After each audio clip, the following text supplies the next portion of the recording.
Electrofreeze cabinet refrigeration. Let's clear that and see what our temperature actually is. We turn this off and back on.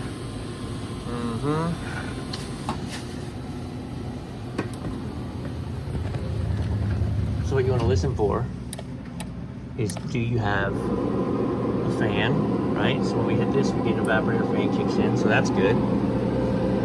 So we have the fan component, and I'm pretty sure yesterday when we fired this thing off, I don't need to put the compressors, come on, focus, sorry. I don't need to put it in freeze mode to activate the cabinet. So let's put it back in night mode.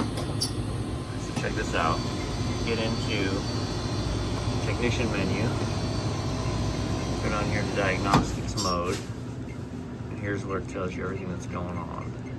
So what we want to hear is cabinet compressor.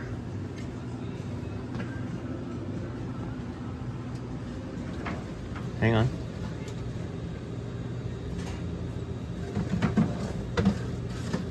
Yeah, so everything only comes on for a second. I didn't hear it kick on. Pardon us. Well, let's open it up. I didn't show a bunch of it, but what had happened was, she's cranking now. We hooked up gauges. It was only 7 ounces of 134. So I have currently unhooked, but we were running 22 PSI. When I first hooked up, we were running 10. And we didn't have a restriction at the TXV or the dryer that I noted. There's no high pressure service port on this system, nor is there a sight glass. Promise. So we pulled the charge and we just weighed in 7 ounces. And I'll tell you what, the compressor is much cooler than it was. And we've dropped from 60 to 41 real fast. So we're gonna wait and see that it pulls down and satisfies, make sure it's set properly. But yeah, 7 ounces of refrigerant, you lose a couple ounces and you got problems. All right, welcome back. This is tripped.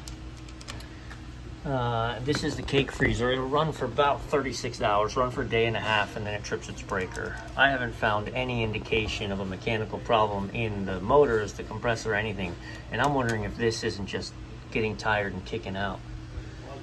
So we'll take a look and see what we can do here. We may switch some breakers around, see if that doesn't resolve the problem. Catch it. Listen to this when I turn it on. Do you hear the buzz? Hang on. She's still snap, crackle, popping. Listen. Yeah. Bolt-ons. Those are the worst. You can't get those locally. Listen. Yeah. We got a breaker problem with this. Okay, so let's play a game. All right, let us display. So this is a different 25 amp breaker. And when we turn this one on now, no bzz, bzz, nothing crazy. And we're running 15, 16 amps. So now let's go back to the roof and let's look at all the mechanicals up there. Make sure while she's running good. Then we're gonna put it in a defrost. A lot of people, especially with this, so this is for a deep freezer, it's for a cake display freezer. So to be like, well, it tripped when you left because it tripped in a defrost. No, because it runs a defrost every 6 hours, and it would have tripped in the first 6 hours if that was the case, and it's not. So let's go upstairs and relook at it. So numerically, we're running like a champ. We're pulling 10.5 amps at the disconnect. This is pulling 9, 9.5, and then these are each half amps. So we're only pulling 11 amps. Hearing that breaker pop like that, sizzling, that's, I'm confident that's what our problem is going to be. We've replaced both the potential relay and both capacitors. I know it doesn't look like they're spinning, but they are.